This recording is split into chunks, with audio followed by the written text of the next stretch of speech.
Selamat datang ke Elisen Blog.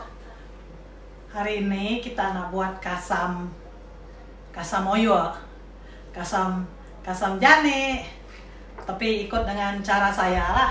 Ini cara keturunan saya buat ikut cara bapak saya buat. Tapi ini terlalu daging merahnya terlalu tebal. Kalau banyak gemuk makin sedap. Kita ini baru sampai di pasar. Sudah sampai di pasar, jadi kita singgah di rumah kawan tadi. Itu kawan kita kos, kita singgah.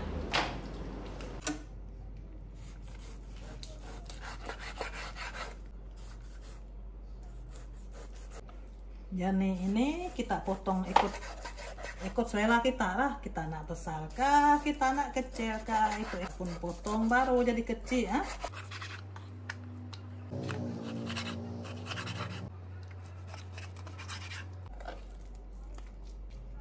Ini garam kasal, jadi kita perap dengan garam kasal ini selama 2 hari ya. Selama 2 hari kita perap dengan garam kasal ini. Kita perap dengan garam kasal ini ya.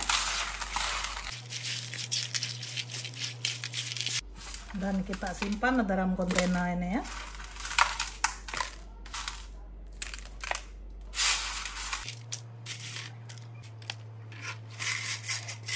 Dan kita tabur lah garam atas.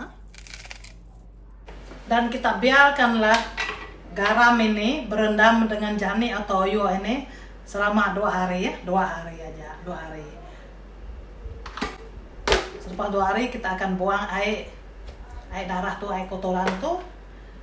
Dan kita akan buang dan kita akan campurlah dengan beras yang telah kita rendam, telah kita sangai di kuari. Nanti kita tengok tak usah kita sebut sekarang. Cara saya kasar, cara orang lain jangan kita nak compare. Kami orang tak macam itu pun kasar. Cara saya.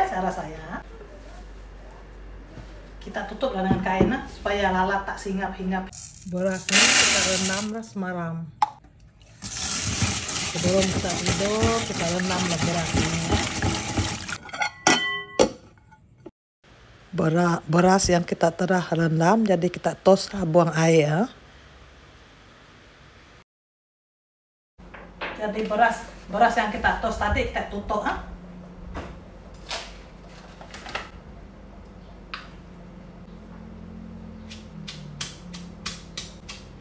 Kita tutup, tapi tak terlalu halus, sedang ya.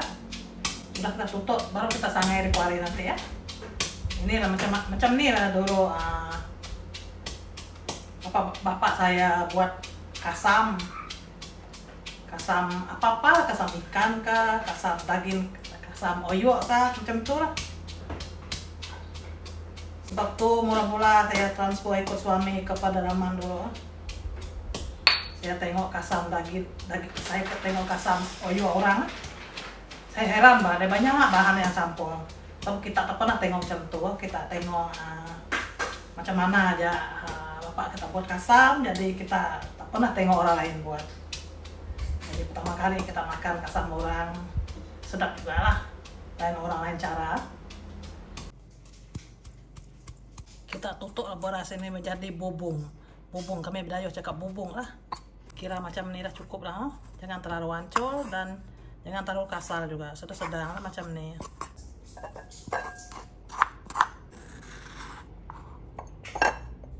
Dan kita pindah ke sini. Dan ini beras yang kita rendam dan kita tutup. Tak terlalu hancur dan tak terlalu kasar.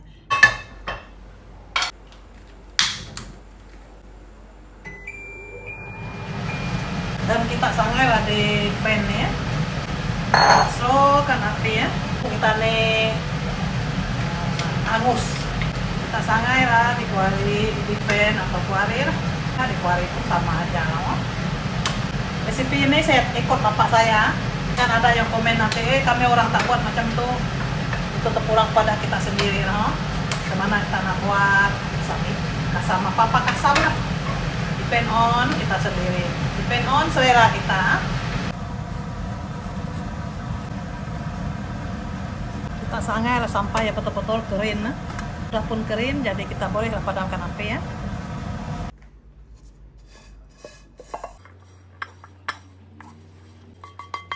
Biarkan ya sejuk sedikit ya.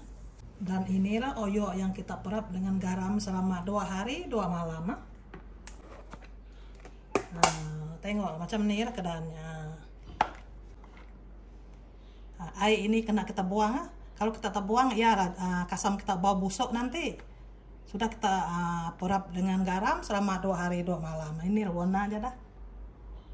Kita buang air darah nih ya. Air garam nih kita buang.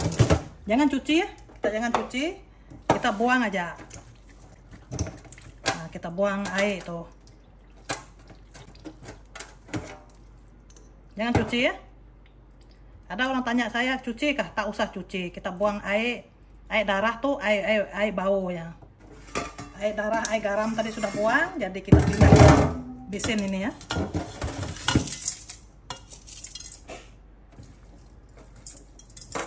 Selepas itu kita masukkan suka apa blend suka yang kita suka lah, suka sebanyak ikut juga keadaan daging kita ini lah.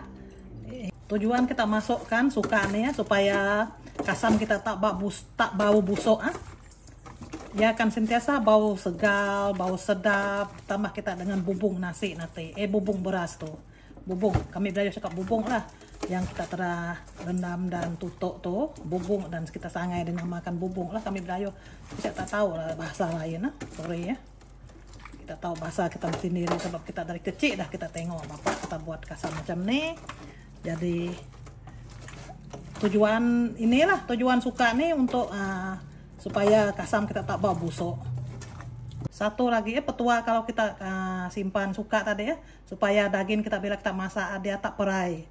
Ada kasam orang dia sebab dia tak simpan suka dia jadi daging ini ya, daging putih merah ini ya, bila dia masak dia diperai, dia terbuka itu tak sedap lah, tak sedap. Yang sedapnya dia stay macam ini aja bila kita masaknya.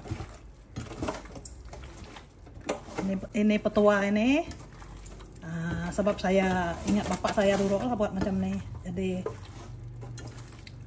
kasam bapak saya sentiasa sedap. Anak cucu dia memang suka. Semasa arwah bapak saya masa hidup dulu, anak cucu dia memang minat masakan babai dia cakap. Dan ini proses terakhir, jadi kita campur lah bubung ini di sini ya.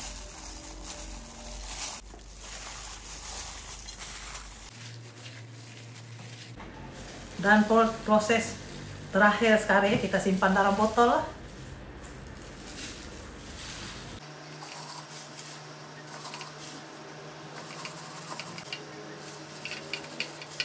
Kalau kita buat kasam oyok macam ini ya, green tea tak ada bau busuk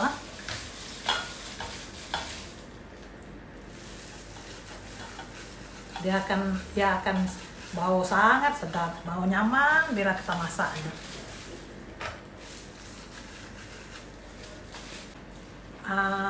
Selama 2 minggu kita jangan simpan dalam peti sejuk.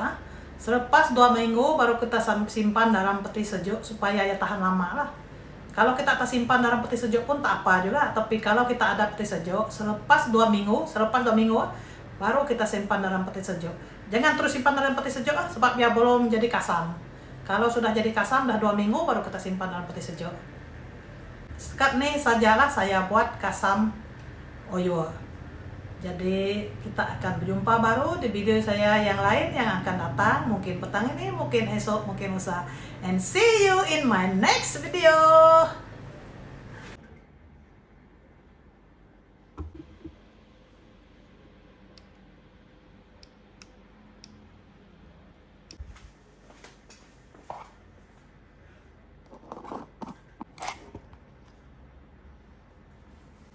Dan kita pun tutup pakai kain.